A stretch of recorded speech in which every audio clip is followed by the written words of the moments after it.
MaidCentral helps you visualize and improve the efficiency of all of your scheduling operations. So one of the key functions of that is the zones and zip code routing tools here. So you can overlay zones onto your maps over zip codes.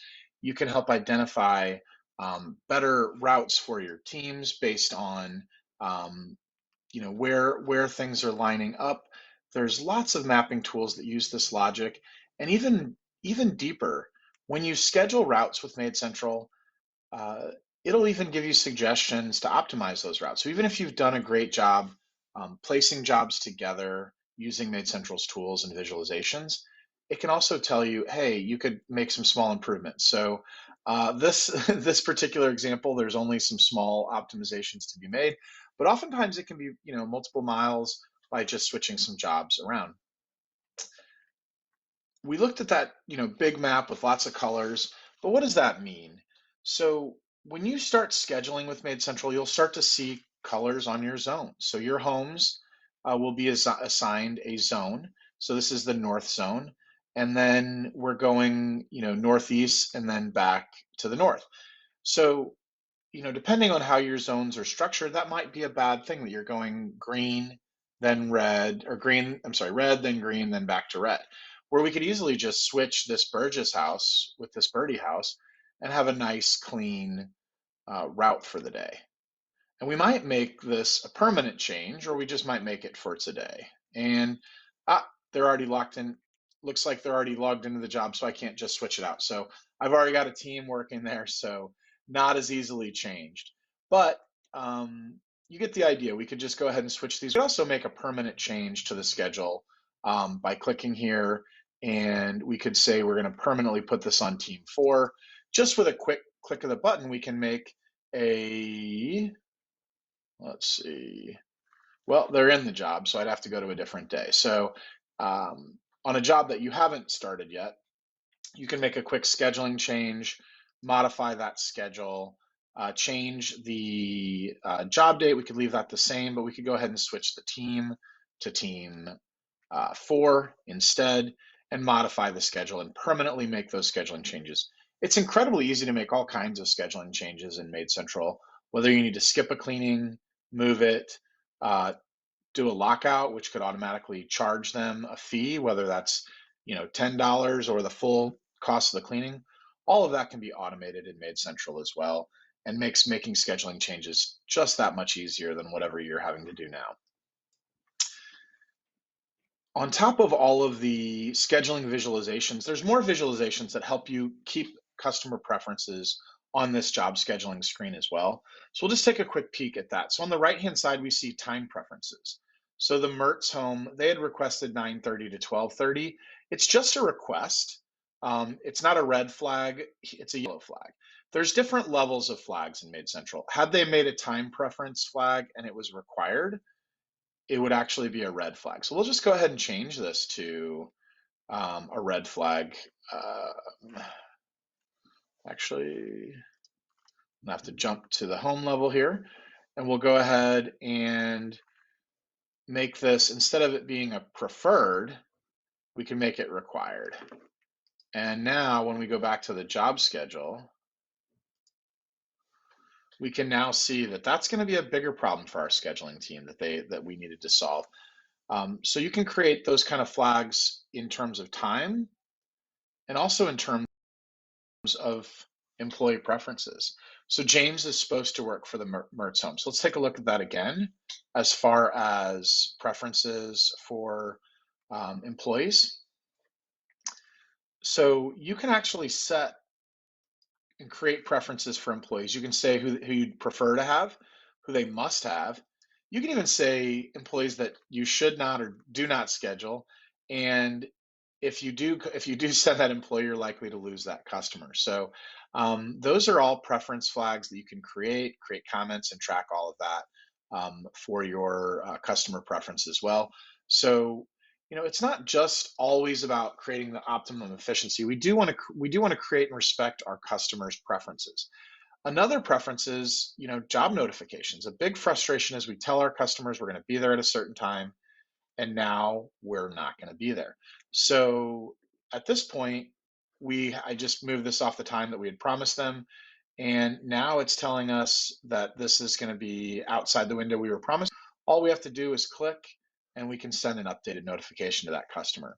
So we're gonna optimize the schedule for both efficiency, and we're gonna optimize it for our customers' requests. So all of that can be done really easily in MaidCentral, drag and drop scheduling.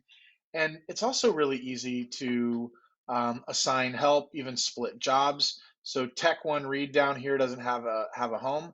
Let's say we need to send help to this home. We could just go ahead and assign team 10 to that home, and then it would split the job up. Actually, team 10, just kind of slipped there on myself. Team 10, and make the scheduling change and hit save.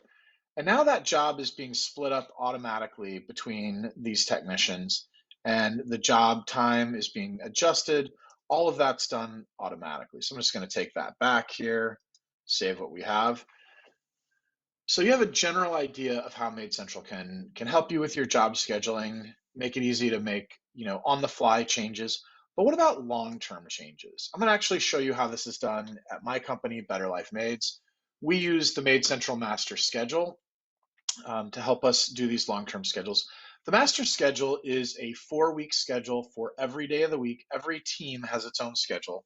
I'm going to zoom this in just a bit for us to make it a little easier to read. So every team is assigned here. And then again, there's 4 weeks. I'm going to look at team 2 here because we've got a pretty full schedule here. So team 2 has weeks 1 and 3, 2 and 4. All 4 of those weeks are covered by this big job here. And that big job is a weekly job covering an entire schedule. And then a monthly job is just taking up 1 week of the rotation. But if we look at Marcus here, that's just going to be a 4-week schedule. So I'm sorry, 2-week schedule. So it's only taking up 2 weeks on our calendar, and that is simply going to be weeks, the even weeks, so 2 and 4. So we've got a monthly here taking up week 1, and so if we were to sell another monthly, we'd want it to be on week 3 here. So, and it tells us when the next upcoming week 3 appointment is as well. That's on 4/4. So you can see that this route is very dense. All the homes are in the yellow zones. There's 2 separate zones here that are being represented. There's slight variations of the color. Every team, we want to build these as dense as possible. And again, especially if as we sell more monthlies, it becomes complicated to schedule them. But you can still create a lot of density with a tool like this and really make sure that you're in the right places on the right days and serving the right customers. You can also make it so that you're scheduling your employees close to where they live. So this top header bar, the color represents where these teams start from. So we actually start our employees where they live. This particular employee lives in the orange zone as well. She's spending all her day in the orange zone. And again, that's actually a really great customer engagement tool that you can use to, again, drive down the windshield time that they're spending. But that also increases your company's efficiency and increases the amount of hours that are billable for your company. So let's take a quick peek at another mapping tool that we've got here. So we'll just jump open in the demo tool. We're going to open up the schedule efficiency map here. And you can actually use tools like this to help you adjust the efficiency of jobs, making sure that jobs are in the right places on the right days. And it looks like we've got, in this demo environment, we've just got a little bit of drive time between Lafayette, Indiana, and Pittsburgh, Pennsylvania. So we're going to probably have to dial that in a little bit on this map here. So I'm going to zoom in on the map, just show you. We've only got a couple of zones on this particular demo account, but what we're looking at though is that, are we putting the houses close together? Are we creating efficient routes? And if 25% of our time is spent cleaning, that's not a good thing, right? That means that a lot of time is spent driving. So we're driving 483 miles today to do this cleaning. That's not very efficient. So we need to fix that. Anyway, that's the general gist of how MaidCentral can use mapping tools, use advanced reporting that tells you, it even gives you suggestions on improvements that you can make, all in one platform, all designed to help your business be more profitable and your employees be happier. So think about this: if you can increase just 5% how efficient your scheduling is, that is probably $15 to $20 per employee per day more in billable time that you're creating. And that's just one tool in which you can look at the value that MaidCentral creates in your business. If you have 50 employees, that's $1,000 a day. If you have 10 employees, it still could be upwards of $200 a day in increased efficiency and billable time that you've created. So keep tuning in. We're enjoying having you learn more about MaidCentral.